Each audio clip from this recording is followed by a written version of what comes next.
perhaps whatever, as you've explained, Bashir is going to win. What is now going to be the future of Sudan in general? Is it, as people are saying, that it's likely to return to war, or is it going to manage a sort of peace?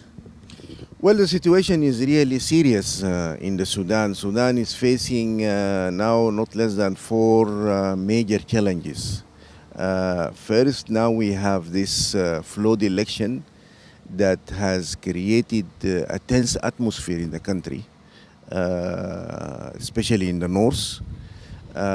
We have, in addition to that, the worsening economic situation as the people are not getting the benefit of the oil revenue because this government has chosen to withdraw all the social support and security that the Sudanese have inherited since independence.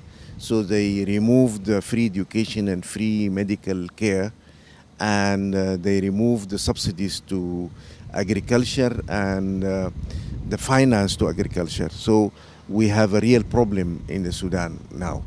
Again, we have the Darfur crisis, and the Darfur crisis would not be solved on the status quo.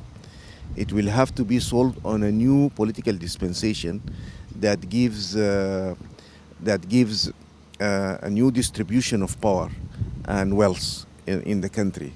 Again, we have the ICC, and now we have Morino Ocampo, who is he's asked the court to declare Sudan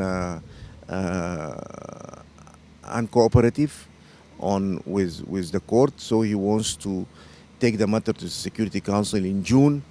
We have the charge of genocide that would come in June.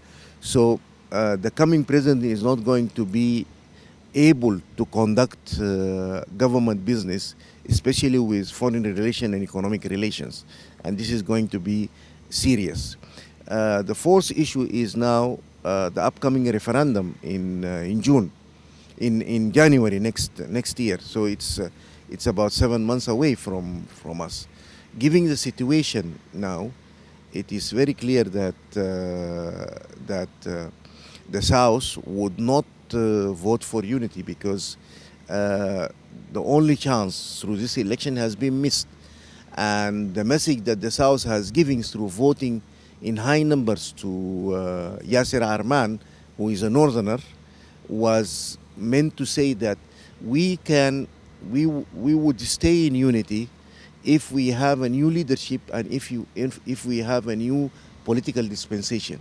But we will not stay in unity with the situation. So the low vote that Bashir had pulled in the south and in the Nuba Mountains and in southern Blue Nile has shown that the south would not stay in unity as things stands today. So we have all these crises in our hands.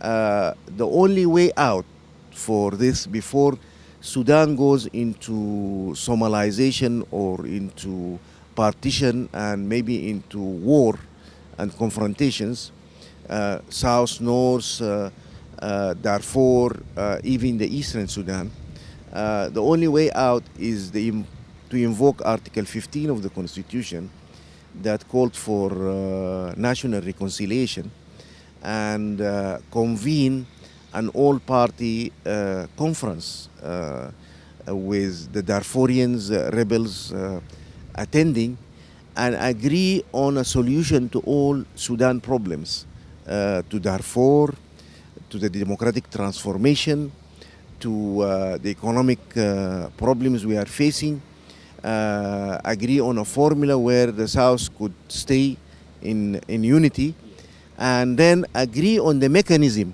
whether it is an interim government or any other arrangements to implement that. And this government or interim arrangement would take the country into the referendum in January next year, and then after that conduct a new election whereby the election could be fair and free and could really bring a government that is acceptable by all Sudanese, and make us avert any confrontation or any war that could erupt as a result of the explosive situation that we are living in today.